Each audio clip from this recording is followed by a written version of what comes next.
Alright guys, so if you ever wondered how to establish or create your own snake room, or maybe you have a snake room and you're just not sure you're hitting all the details, you want to stay tuned for this video because Ember and I are going to show you a kind of quick walk through our snake room and how we set up a simple yet professional type snake room that helps us run things smooth and efficiently, but most importantly, it keeps our animals healthy and happy. So stay tuned and let's check it out.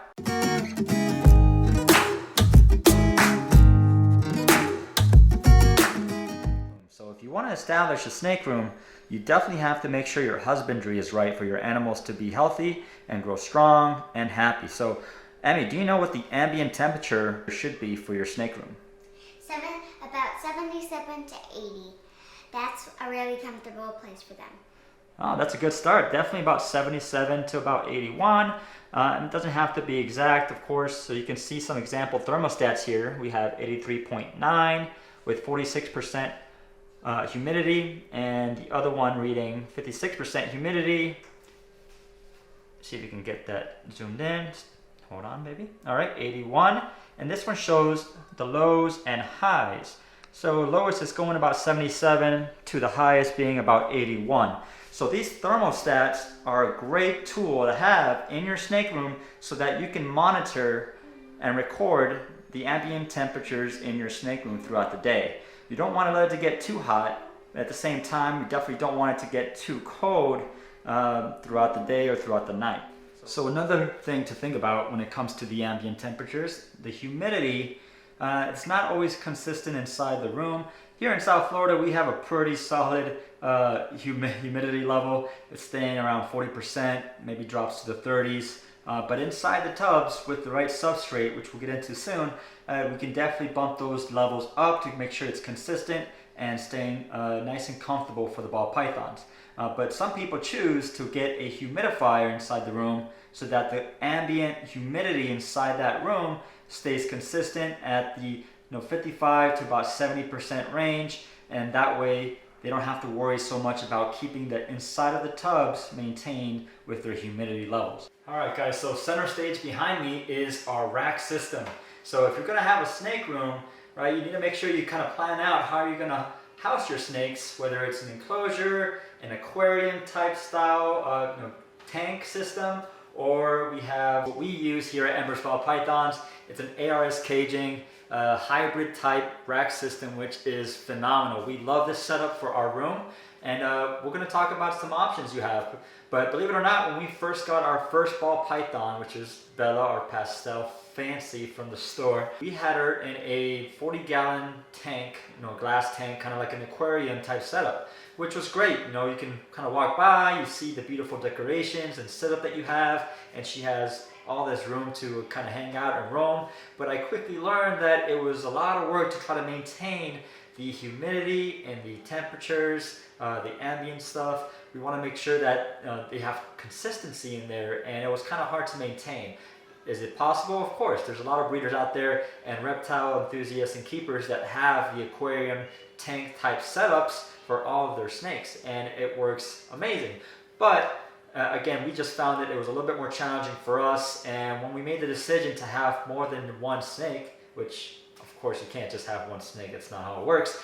So when we made that decision to get more and jump into the breeding stuff, we said, let's go ahead and invest into a professional looking, professional working rack system like we have behind us. The first thing I want to show you is how we have it set up. So you notice that we have smaller tubs in the top, and you can't see it on the video, but we have the larger tubs in the bottom.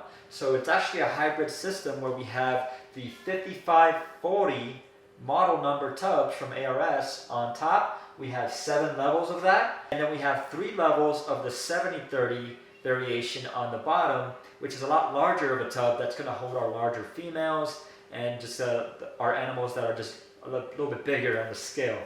So here's an example of the 5540 tub. Right? So it's a very long tub, but it's not as wide, it's a little bit narrow.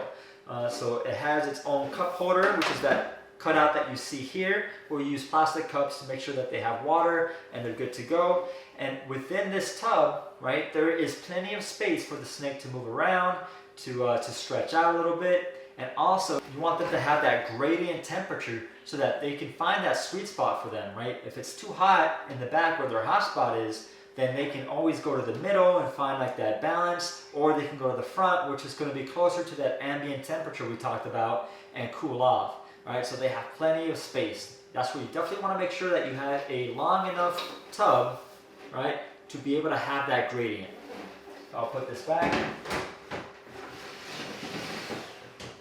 And here's an example of the 70-30 tub, right? Can't really see me because it is that big, right? This is the same length, but it has a lot wider of a layout, so you can see that. So that means we can put a lot bigger snakes in here. Our breeder females, they get up to size. Definitely want to have enough room for them to feel comfortable and to grow and just to thrive in there. So this is where we put those beautiful ball pythons, right? Same idea, they have plenty of space to get that gradient temperature and also to spread out, stretch out, and move around a little bit. You want to make sure that you have a heat spot for them to kind of lay on. And that heat spot is typically set to around 90 degrees. And that 90-degree heat spot is going to allow them to help digest their food, to kind of sit down, relax, and enjoy a more comfortable environment, right? And usually they spend a lot of time in that heat spot. But also with that gradient temperature, if they feel too hot or too warm, they can go cool off and kind of wrap around their water bowl or whatever they want to do, right? They kind of find that sweet spot for them. All right, so let's talk about that panel, and we'll show you what the ARS caging system kind of comes with. We mentioned that the snakes do have a hot tub, so a hot spot, and it has to be around 90 degrees more or less for them to stay safe and stay comfortable. So a thermostat is what we use to make sure that stays on point, and it controls how much of the heating element, your heat panel, is going to be on and activated and warming up, and to what temperature. So definitely something you need to have 100%. Do not use a heat panel or heat tape or any type of rack system that has those heating elements to it without a thermostat, because it will overheat and it will burn your snake. So definitely be careful with that, and make sure that you have something that's reliable with good safety features, and something that's going to make sure that your snakes are as healthy as possible. We like to use the Herbstats. A Herbstat system has been pretty awesome for us. It's been 100% reliable, has not failed us once yet. It's got a backup features and safety so that if it ever does get too hot, it'll alarm me, and also it'll do an auto shut off to make sure that the snakes stay healthy. Right now I have a couple of Herbstats. One is on the rack, and as well as some on the incubator, which we'll talk about later as well. So definitely make sure you have something that works for you and keeps the snakes healthy as possible. Alright guys, so another tactic or tip that relates to our rack system is the use of snake ID cards. We love using these ID cards because it gives us so much information in regards to each specific snake. So for example, you can notice that all of our tubs have their own unique ID card, and some of the information you might find are like their names, their genetic types, their morphs, where they came from, just important information that's going to help us really quickly identify what they are, who they are, and if I need to have information of where they came from, how old they are, date of birth, stuff like that. So all of our tubs have a unique ID card attached to them. And if you notice on the bottom right hand corner, something that we've recently added is the QR codes that attach to our Husbandry Pro account. If you haven't checked out Husbandry Pro, I definitely recommend that you go check them out. Big shout out to them because they're doing amazing things that are making our lives so much easier. So what this does for us is allows us to use a quick, our phone really, just to do a quick scan of that QR code, and we can create actions and document it with just a click of a couple buttons. So a lot easier than having to pull out a notebook or a spreadsheet and documenting everything that we're doing. So again guys, ID cards, it's a great little thing that helps and it goes a long way when it comes to the efficiency of the snake room and the day-to-day things that we do here. Alright guys, another cool tip is the use of these binder clips. I thought this was a really cool idea that helped us kind of get another visual of what's going on with our snakes, and they had them color coded, so it also helps us have just another creative way to keep track of things. So for a quick example, our blue binder clips, we use those when our snake goes into the shedding process, so we know they're in blue and they're in that shed moment. So we'll keep that blue binder clip on their tub until they shed out, and then I'll put it away. The orange and green, I use those for identifying who's breeding. So our green one goes to our primary pairings, or if our male is currently with a female, then I put that green binder clip on there. If it's a backup male that is going to a female, then I use the orange one as the backup. And then our pink one is going to be for females that are pregnant or expected to lay out a clutch. So those are the few binder clips that we use. We do have some ideas in the future for some other colors and other cool things that we can use to help us track things. But for now, this has been very helpful, and it's just a fun way to get a visual of what's going on in the rack. Hi guys, my name's Emmy and this is Joyce. Hi! And she is my neighbor, and today I'm going to be showing you what's in our tubs. Put it up, Joyce. Okay, so right here we have Bella. She's in her hiding place right now. So how do we talk about their bins? Okay, so we need to put substrate in the bins and water in their hide. You can see, and we'll go ahead and take her out. Okay. Oh, go ahead and take out my precious Bella. Okay. What you got her? It is the very first snake I ever got. Hi, Bella. Probably oldest one is about she was a pastel. Oh, you want to go back in your bin? Do you want to go back? That is a pastel. And now we're gonna take out Lily. Yeah. Well, hi. Want to say hi to the camera?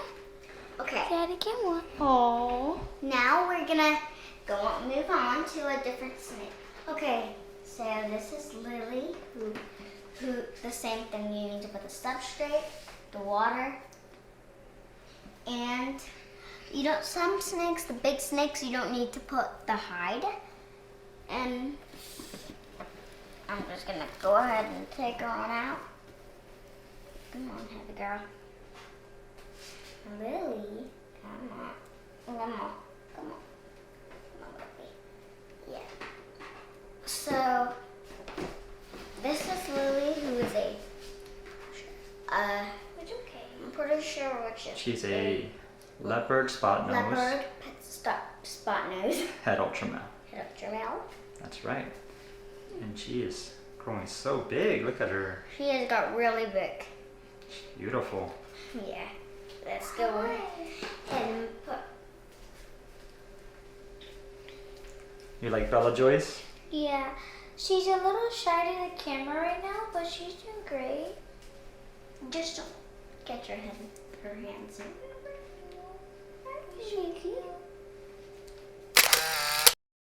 Alright guys, so that wraps up part 1 of our snake room tactics and tour video. If you liked what you saw, let us know below in the comments, hit that like button, and make sure you hit that notification bell so that you're ready for part 2 when that releases. We're going to cover a lot more cool stuff about the snake room, a lot of the equipment that we use that help us run things efficiently, and you're not going to want to miss that. So thanks again for tuning in. You guys be safe, be blessed. We'll see you on the next one.